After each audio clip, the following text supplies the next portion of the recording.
আসসালামু আলাইকুম। আমি কবিরাজ বাড়ি সাততলার কবিরাজ বলছি। আপনারা অনেকেই আমার চিনামক অনেকেই চিনেন, অথচ আমার চিনলে দিব আপনার অতীত কাজগুলো অনেকেই চিনেন না। আমি এটা পরিচয় করার জন্য অনেক জঙ্গলে আসছি। আপনি খেয়াল রাখবেন, এটার নাম হচ্ছে ভেন্না গাছ। এটার উপকার হয়েছে এটার দানা যদি অনেকেই তেল বানায়, এই তেল দিয়ে ভাত খাইলে আপনার যত স্বাস্থ্যের অতিরিক্ত সবজিগুলো ও মেদ করে কমে যাবে। আর ভেন্না পাতার গুণ হয়েছে আপনার বাদ বেঁধি। এই ভেন্না পাতা ভাজি করে রাখান বা ভেন্না ডোগা শিং মাছটা ঝোল করে রাখান, ইনশাল্লাহ আপনার বাদ বেঁধে থাকবে না। এটা অনেকে কয় এরন্ড, অনেকে কয় ভেন্না, এটার নাম হয়ে দোষটা আছে।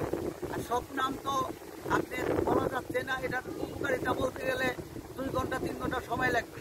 কিন্তু আপনি এইটার উপকারিতা আরও জানতে হইলে কবিরাজের নিজের বাড়ি সাততলায় আপনি ফোন দেন। সব কিছু জানার জন্য আমাদের সব নাম্বার দেওয়া আছে, এই মোবাইলের মধ্যেও বিজ্ঞাপনে দেওয়া আছে। আপনি জানার জন্য প্রয়োজন পড়ে কবিরাজ বাড়ি সাততলা ফোন দেন। আর আমরা এই বাংলাদেশে প্রথম কিস্তিতে চিকিৎসা দেই, রুগী না দেখে না শুই না। এখন এই করোনার কারণে সারা বিশ্বে করোনা, আপনার ঘরে বসে এখন চিকিৎসা ইচ্ছা করলে পাইবেন। আমরা পার্সেল ও বিভিন্ন ওষুধ দিই। আপনার মোবাইল কলে কল দিয়ে রোগ সম্বন্ধে জানাইতে পারলেই আমরা চিকিৎসাগুলো আপনার হাতে হাতে পৌঁছাই দেবো ইনশাল্লাহ। আমার গাড়ির সামনে দেখেন আমি দাঁড়িয়ে রয়েছি। আমরা এমন কবিরাজ না 2 দিন পরে এই থালাবাটি ভরে যাবো না, কিন্তু আমাদের নিজস্ব বাড়ি ও নিজস্ব গাড়ি নিয়ে আসছি। আসসালামু আলাইকুম।